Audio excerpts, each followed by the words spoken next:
Hello, and welcome to Ask John. This is a show where John invites important people to ask him questions about important topics and sometimes some not so important topics. And sometimes John, that's me, sometimes John will be asking the questions. Today, we're here with Melanie Morgan. Welcome, Melanie. Hey, how are you, John? I'm doing great. How are you? This is fun. I'm doing great. Melanie is a longtime Bay Area radio and television personality. You probably have seen her on KGO, and you probably didn't see her on KGO, but you heard her on KGO and KSFO radio. You might have done both, actually. I was on KGO TV and on KGO radio and KSFO. But they didn't see you on the radio, did they? Well, they did on TV, because I did TV before the radio. Okay. But that was a long time ago. Okay, good. Well, all right, I stand corrected. Or actually, I stand... Correct. Correct, exactly. And today we are here in my office.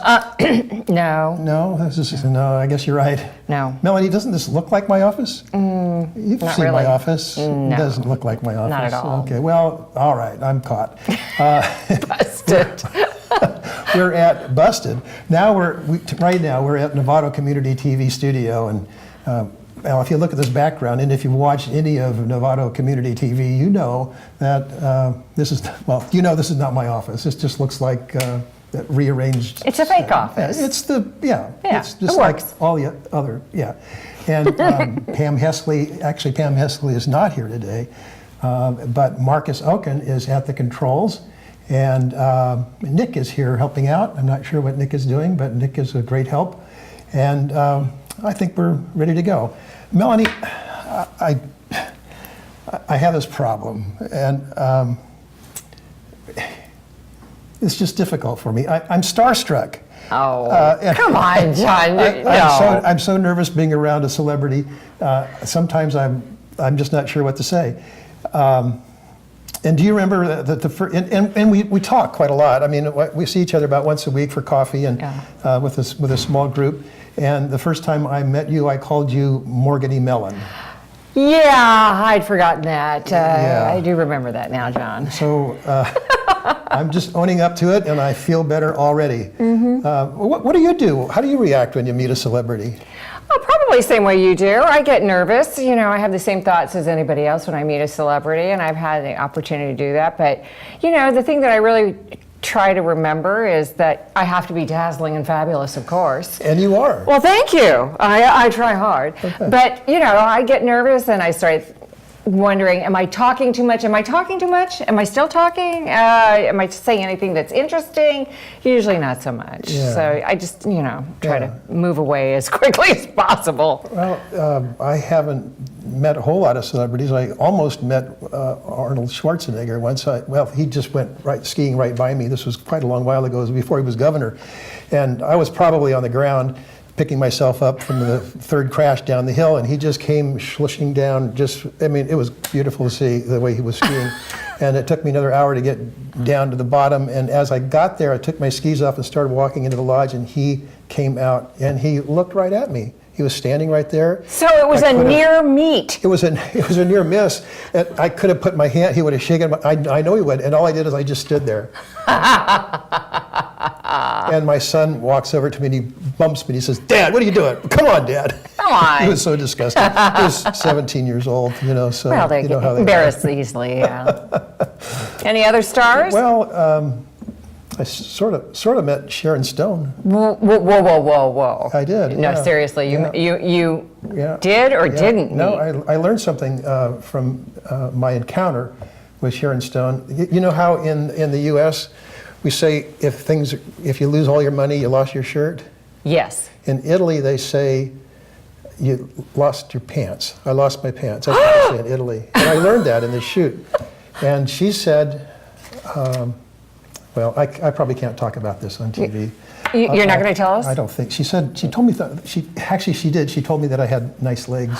Oh my goodness, she would know, basically. Very instinctive maneuver on her part. It was just instinctive, because she wouldn't have, so you get it. Okay. I'll tell you, maybe I'll tell you later. I have to hear this story, by the way, folks. We've got to hear this story because this Come on, you are gonna share it, Not right? now, not now. Not now. All right. Well, I will take that as maybe later. That is but I'm going to pester you. That's definitely maybe later. Okay. Definitely maybe later. Well, what about Rick Edelman? Have you met him? I did. Well, I did meet Rick Edelman, and it was kind of different because I already knew who he was, and I had a business relationship with him for a year or two, and then he invited me to his home office along with 20 other advisors, and. Did he introduce himself as Rice Delman? No, he didn't. No, but that came later. Yeah, and so it was different, but I'm a big fan of Rick Edelman. The truth is, I'm in awe of him and what he's accomplished, and how generous he is with nurses and teachers, and offering free planning, and. That's pretty amazing. But what about Sharon Stone? Yeah. Come on! I need to know. Sharon Stone. Melanie, what are you here for? Were you going to ask me some questions? Oh, that's right. I was going to ask you a couple of questions. Okay, you told me during one of our earlier coffee conversations that there are two kinds of investment advisors, and I want to know what they are and what does that mean? Okay, well, that's a really good question. There are active investors, and the active investors call the other of us, they call us passive, but we're not passive. But that's the two, the active and passive, and I'll explain to you why passive investors are not at all passive. But first, let me tell you a little bit about the active investors. They're very much into buying and selling and market timing and stock picking, and a lot of them are analysts. A lot of them are really smart, educated people, and so they're stock analysts. Mm-hmm. They analyze stocks, and they analyze the companies, and they analyze the market, and they analyze the economy, and they're prognosticators. So they're always trying to determine in advance what a particular security might do, what a certain stock might do, and they're trying to figure out in advance what the economy is going to do, and what that sector is going to do. So they're really smart people, and they work really hard, but they do pick stocks. And what they try to do is they try to pick a few stocks that might do better than all of the other stocks. And I bet that's hard. It's a very, very difficult thing to do. And sometimes it works. Sometimes it does, and sometimes it doesn't. Sometimes it works, and sometimes it doesn't. It's very difficult. These advisors are more likely to be the ones who would call you one evening and tell you that the security that you bought, that they advised you to buy 6 months ago, is the exact thing that you should be selling right now.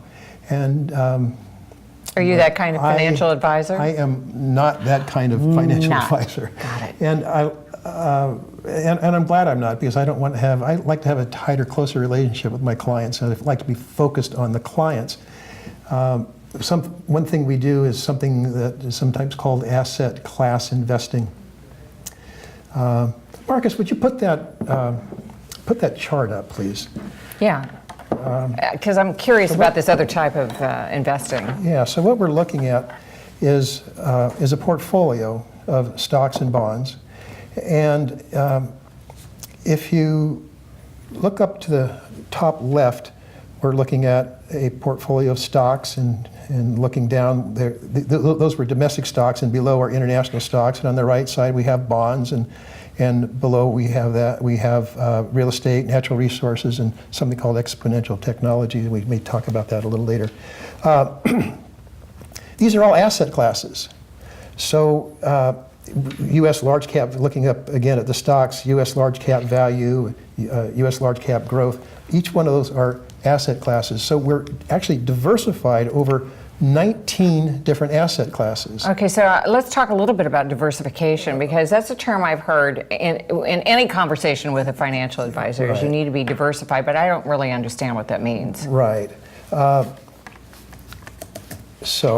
Looking at this chart again, looking at each one of these asset classes, just starting up in the upper left-hand corner, we're looking at U.S. large cap value, and we are in U.S. large cap value, we're probably holding, 500 to 1,000 securities, and another probably in the small cap, category, we may be talking about 4,500 securities, quite a few. So this whole portfolio may consist of 8 to 12,000 securities. That's a lot. So you're incredibly diversified. Well, okay, so then what I'm hearing you say to me is that diversification equals less risk. Is that correct? That's exactly right. Yeah, so think of it like this. If you owned the stock in one company, and that's all you owned, your entire portfolio was stock in one company, what's the worst that could happen? You could lose everything. What percentage rate of decrease might you have? 0. Well, yeah, you could lose 100%, right? I could lose You could lose 100% of everything. So if instead you have 10,000 securities, and that same security went down to 0, how much do you think you lost? Not very much, No. right? Not very much. And what's the highest any one of those securities might increase? Into infinity and beyond. And beyond, yeah. So, it could double, triple, quadruple, quintuple, whatever. So you see how that helps you out. I finally I get it. Yeah, So yeah. diversification means that you're eliminating the chance of wiping out your entire portfolio. And you're exponentially increasing the chances of making a lot of money, whether it's short-term or long-term, depending on how you're invested. Yeah. You're probably not going to, okay, I need to correct two things you said. You probably haven't increased your chances of making a whole lot more money. Yeah. Because those that doubled and quintupled still are a very small portion. And the other thing, did you say eliminate? Well, that's fine for you to say. I can't use that word because you never eliminate. Is there a possibility that all 10,000 securities could? Probably not. But is there a possibility? Yeah. Okay, so there's still some risk. There's always some risk in the market. You see how we've really Assets. reduced the risk by diversifying. Okay, so how is it different from allocating?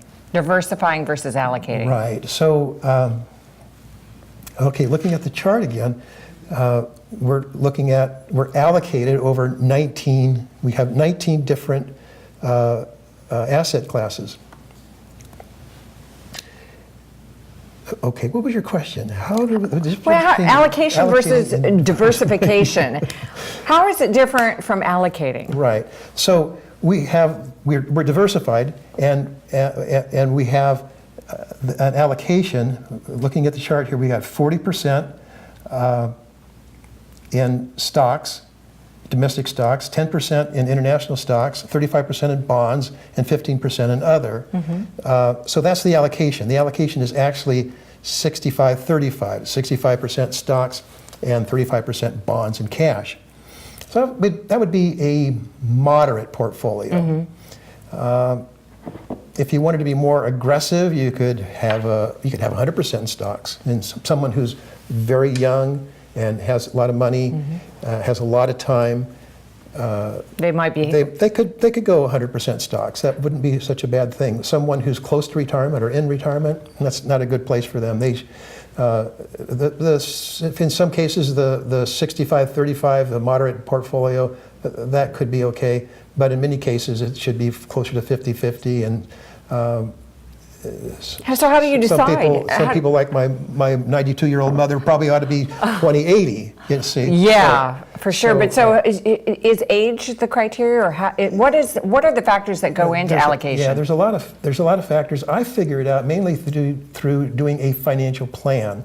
And in the plan, we're doing a risk tolerance analysis, and that gives us a whole lot of information. But we're also taking a look at goals, objectives, and so forth, and the timing of those goals and objectives. And we're looking at the cash flow, when you need the money, and what are your expenses, and when do you have those expenses, and when does the cash stop? When does the retirement income come in? We take a look at all those things, and that is what helps us figure out what allocation you should have. All right. Well, one of the things that my husband and I go back and forth on all the time is budgeting. Budgeting. No. I do not want to hear the B word. Oh. I do not want to hear the B word. I hate it myself. We have this discussion nonstop. Come on, I got to sit down and budget. No. It is good sometimes, though, isn't it? No, I think it's good. I don't want to do it. I don't blame you. most of my clients don't want me to do Hate it it. for them. Or I was going to say do it to them. No, my clients don't want me to. They don't. And it's not that useful. In some cases, it is.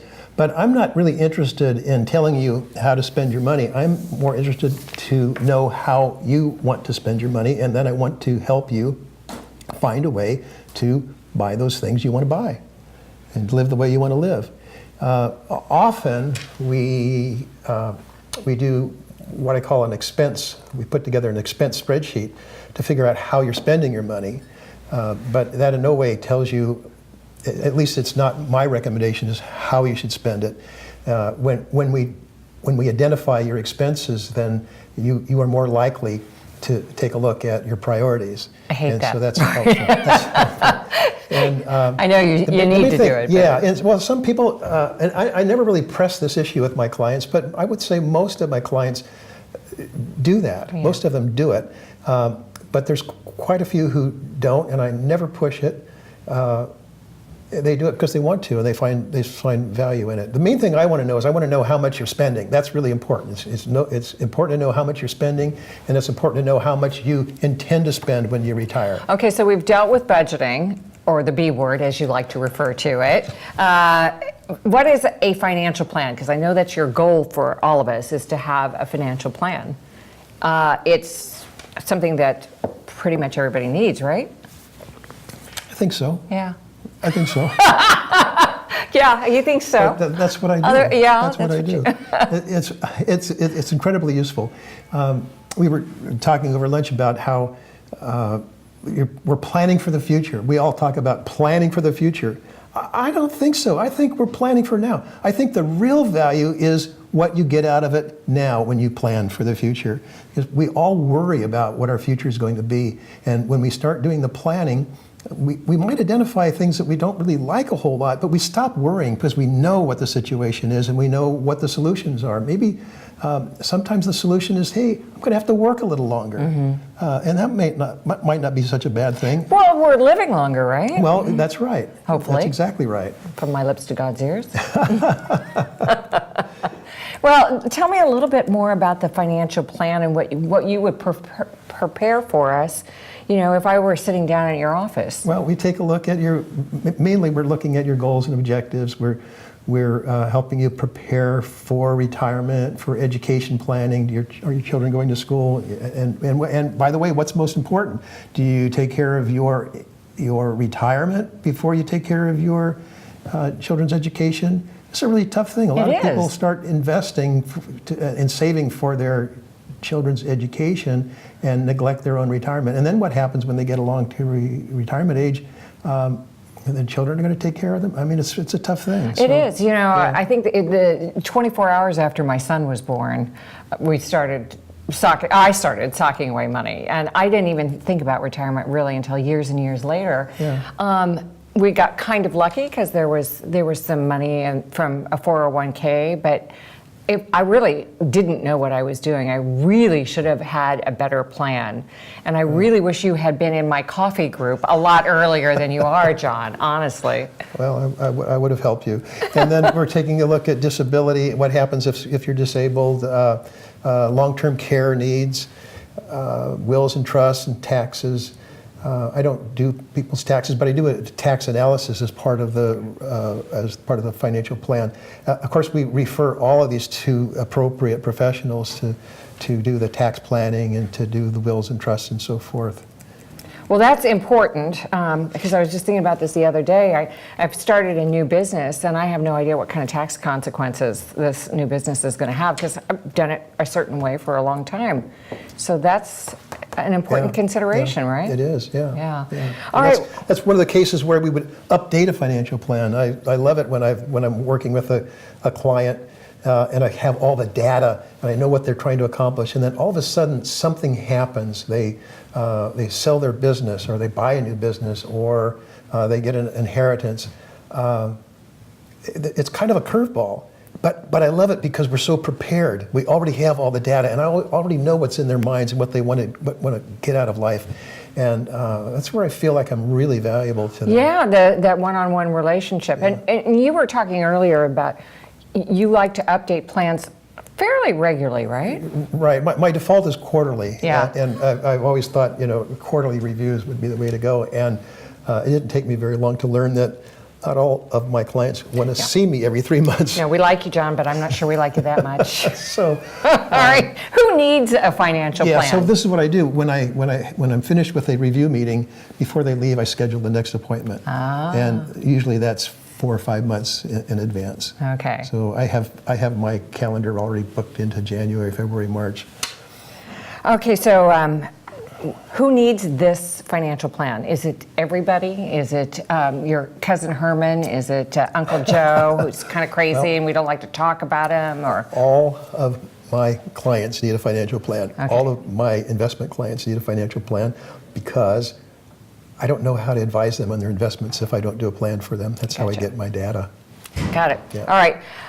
Exponential technology is a subject of which I have no idea what you're talking about. Tell me what exponential technology is, because I know that you think that this is important. Yeah, and my connection to Rick Edelman, and he wrote a book called, what was his book called?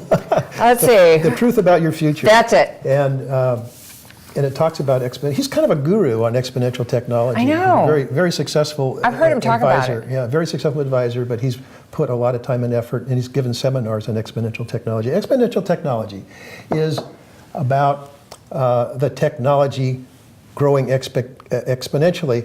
I think they used to say that the effectiveness of the technology doubles every 7 years. I think now they're saying every 5 years. I'm not sure, but it doubles, let's say, every 5 years. And the cost decreases by half every 5 years. So that's the exponential part of it. Oh. But the big thing is how it's going to impact our lives over the long run. And Rick actually put together this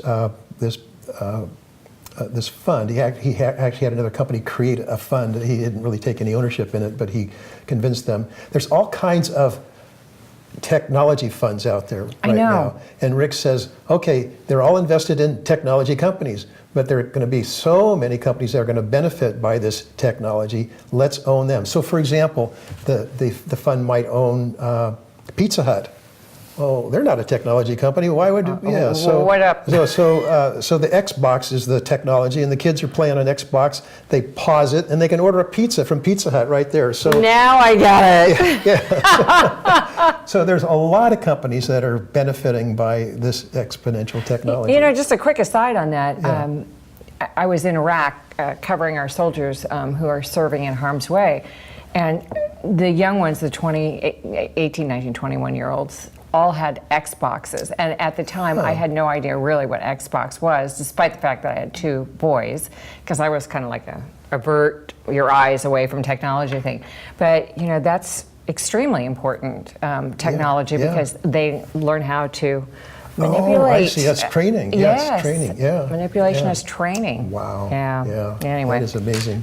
Okay, so we've been talking about technology. We've been talking about people who live longer and healthier, and what kind of and already I've seen in the last 10 years or so many of my clients are choosing not to retire. They're working through retirement, sometimes because they need to, but often because they just want to. If you're going to have a 30-year retirement, what are you going to do? Are you going to clip coupons? I don't get it. No. Why not find your dream job? You know what happens a lot of times is people start volunteering after retirement, and then they find a second career. Right. That can really mess with your financial plan in a good way. In a good way, Yeah. In a good way. And I kind of enjoy it when I have clients that find that path. It's really sweet. But with technology, we're kind of living in a brave new world. People are going to live longer. And the good news is they're going to live more healthy because of the technology that's keeping people alive longer is also going to keep people healthy longer. I mean, we're having joint replacement, so arthritis is not such a big deal. And, I'm getting ready for my second one. And but what a blessing that is to know that I'm not going to be crippled, that I'll be able to get around. And so I might have a long retirement, I might have a long life, but it could be a productive life. So you could have a second career. And so your planning takes into account all of these possibilities. Exactly, yeah. So for example, young people today get out of school, they might find a career, and in 10 years that career might go away because some robot figured out how to do what they learned to do, and so they might have a retirement. They might have retirement for 2 or 3 years while they retrain. So they've got to prepare for that. They've got to save money for a retirement, maybe a short-term retirement while they start another career. So each client would have an investment portfolio that's completely appropriate for them. That's exactly the way we work at, yeah. So it's diversified. Yeah, that's right. 8 to 10,000 stocks. Yep. Okay. But wouldn't it be better to just buy the stocks that are going to do the best? What did you say? I said buy the stocks Buy that the are stocks that will do the best. do the best. That's brilliant. That's exactly, that would be great. Thank you. So which stocks should we be buying? I don't know. I don't either. I don't know. And so we just I'm don't not know. a stock picker, We just I guess. don't. Yeah, we just don't know. And it's risky. It's Yeah. risky to try to pick the stocks that we think will beat the market. Well, why don't we just get out of the market then before it crashes? Yeah, that's a good idea. Okay, I think this is another blonde moment that we're having. Okay. So do you remember in 2008, 2009 when the market was just going down and down and down Yes. and down? And then do you remember March 9th, 2009? No. Do you know the significance of that date? I have no idea. That was my mother's 84th birthday. Well, how lovely. I'm sure Yeah. you gave her a very nice party. She's had many birthdays since then, and she's still doing great. But also March 9th, 2009 was the bottom of the market. That's when it hit bottom and started recovering. But we didn't know Do you it. remember? Well, we didn't know. We didn't know. The market was going up and up those few weeks and few months. And do you remember back then when a lot of smart people were saying, this is going to be a double dip recession? I do remember that. And I remember a lot of people being so afraid because there was no place to run, no place to hide, whether it was bonds or stocks or whatever. And they thought, okay, now it's the end of this horrible downturn, right? Right. But we didn't know. We didn't know. No. Yeah, we didn't know. Okay, I get And it. so if you thought it was going to be a double dip recession, you might have gotten out, you might have stayed out, waiting for it really to take off. And what would you have missed? The market has doubled and tripled. Record since high those days. market. We have a record high market Yeah. today. Yeah. Yeah, we would have So- missed out on all of that And again. how do you know when to get back in? I don't know how to get You have to be back right in. twice. You have to be right when to get out, and then you have to be right when to get back in. So what you're trying to tell me is diversification is a great thing. Yeah, and I'm also telling you that if you are a long-term investor, and all investors ought to be long-term, if you're short-term, you shouldn't be investing. If you're a long-term investor, you should stay in. You shouldn't try to time the market. You should just stay in. And I think that's the value that I bring to my clients. Probably the biggest value. I bring a lot of value to my clients, but I think the biggest thing that I do, and especially this last 8 years or so, is during every review meeting, I remind them that it's not always going to be this good. The market, we've had 8 years of really stupendous returns, and people are happy about that, and it's going to turn around one day. And if you're not prepared for it, you might freak out, you might bail out, and that would be a killer. That'd be the wrong time to do it. Yeah. I realize now that it's super important to keep drinking coffee with you. So Okay. let's cheers that. Always educational. Are we about done here? Mm-hmm. Oh, whoa, wait 1 minute. Wait a minute, John. You're not getting out of here that easily because I have to know about Sharon Stone. I got to hear the story. I told you I was going to pester you about this. Come on, you can't just give me a deep sigh and look off into the middle distance. I don't think I can. What do you mean you don't think? I can probably tell you this story later, but No, I think no, I have to do it off camera. No. Yeah, it's quite a story. Really? Listen, I'd like to tell you another story. Okay, tell me another Okay. story. This is a story about, it's not about the money. And we've been talking about money, right? And Right. I'm going to tell you a story about not about the money, and I'm not sure what the significance of this is, but I like to tell the story because I get such nice reactions to it. When someone says it's not about the money, what do you think? It's always about the money. Yeah, exactly. Everybody says that. It's not about the money. Oh, yeah, that's about the money. It's about the money. Well, I'm going to tell you a story that it wasn't about the money. I was sitting in Starbucks about a year ago and having coffee, and this young man walked in, his mid-20s, and he looked like a street person. You know what I mean? Yeah. And he threw his backpack on the chair right next to me and his jacket on top of it. And then he scooted both of them off and he sat down and he's on the phone and he says, no, well, I don't know why you've done it before. I just need $50. I just need $50. Just $50. That's all I need. I just need $50. Well, then the phone goes dead, right? Right. And I'm thinking that it's not about the $50. What's it about? I don't know. It's about these kids. It's about this kid who has someone, a parent, mother, a father, who has probably given him a lot of $50. And it hasn't done good. He didn't go out and get a job like they wanted him to. He didn't go back to school. He didn't, whatever. And it's about the connection. It's not about the money. It's about the love. It's about the missing connection. And so I sat there, and I just happened to have a $100 bill in my wallet, which we always carry 20s, right? But I just happened to have this $100 bill, and I kept thinking about I wanted to give it to him, and then I kept thinking, he'll just blow it, and it's not about the money, right? It's not about the money. But he got up and he walked out. I knew he was coming back because he left his backpack and jacket there, and I sat there.